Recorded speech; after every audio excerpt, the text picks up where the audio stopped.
So all you can think about is that there is this guy abducting children, and you still stop and help the guy with the creepy child molester van and makeup all over his face and help him pick up his stuff.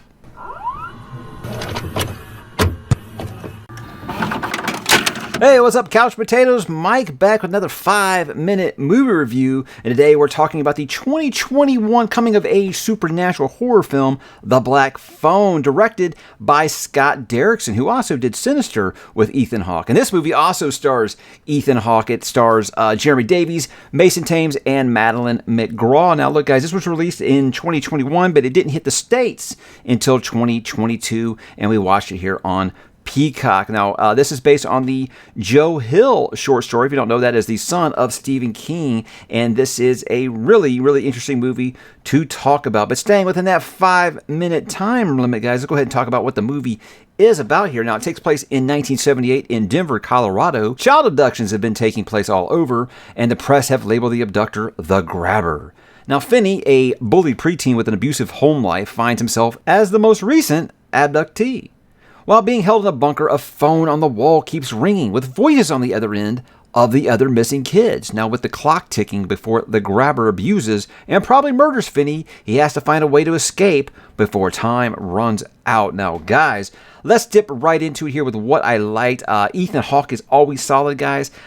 Even in a movie like this, where he's wearing a mask for 99% of his on-screen time, he still is mesmerizing. The guy he's kind of having like a little mini comeback right now. Isn't he? Have this and The Northman, a couple other movies I've seen him in recently, but I always like Ethan Hawke. I can't think of very many movies where I'm like, oh yeah, Ethan Hawke really brought that movie down. I think the tension in this is just great. It's kind of cranked up to 11. You really are just like holding your breath numerous times, edge of your seat type movie, biting your fingernails when you don't have any left. You're not sure if you should start on your toenails or not. It really is that good. There's no downtime in this.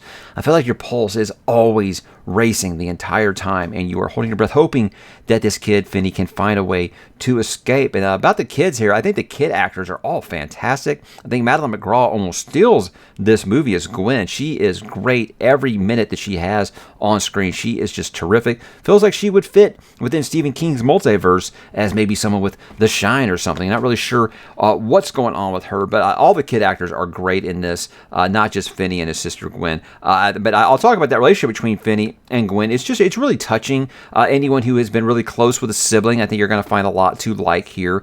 And their relationship, and anytime those two are together, the chemistry is just great. They're terrific. I love the aesthetic of this movie. It does have like that, almost like kind of same thing like the Conjuring movies have, where it's set in like the 70s or 80s, so you can kind of get that feel of the time period, and you got to worry about technology and explain those things away. That's why I think that all horror movies should go back just being made in the 70s and 80s, because you don't have to explain away technology, and it's great to be able to do these movies without someone just looking at their phone the whole time and not even seeing the big scary ghost, right? But I think that's really great, and the final act in this, guys, is extremely, extremely satisfying, sends the viewer home happy. That's something I can really appreciate, because a lot of movies like this, they always seem to have a hard time finding that happy medium. I think this does a really, really great job of making our hero the hero, not making our hero have to be saved by everyone. So it's really, really great the way that it is done. I was really, really satisfied with it. But what did I not like about this?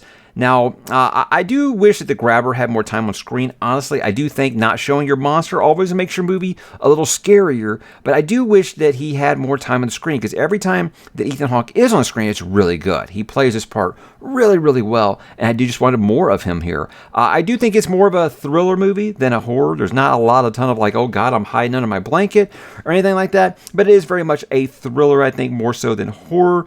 It does feel just a touch rushed. I wish it was just a little bit longer. I mean, it's like an hour and 40 minutes, which I think is great. It's a great runtime for a movie like this.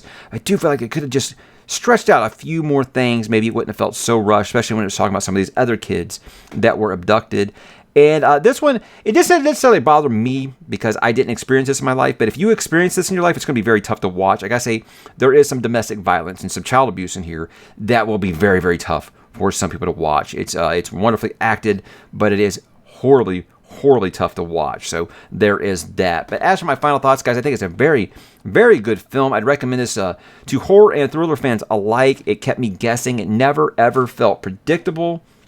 I would say I wouldn't let anybody, I always say this kind of depends on your kids, but I wouldn't let anyone about under like 13 or 14 watch this, because I think the abduction and the child abuse stuff is really going to freak them out, especially obviously if they have a good childhood and they haven't experienced those things, they're going to be quite confused on what is going on and quite scarred by it, I think. But yeah, it's a really, really great movie. I think I'd recommend it to everyone, but I rate all my movies on a scale of preserve the film, pay to see it, wait for streaming, download it illegally, or burn the master copy. Guys, this is a wait for streaming, I'd say. Really, really good movie. Nothing you're going to be like, I've got to watch this every Halloween or something, but I think it is a good movie with teenagers and up that you can kind of watch together and have a couple of good thrills and chills with, and good performances all the way around. Again, I love the aesthetic. And I feel like Scott Derrickson is just pretty much automatic when it comes to horror at this point. He's pretty good, and I am anxious to see him and Mr. Hawke hopefully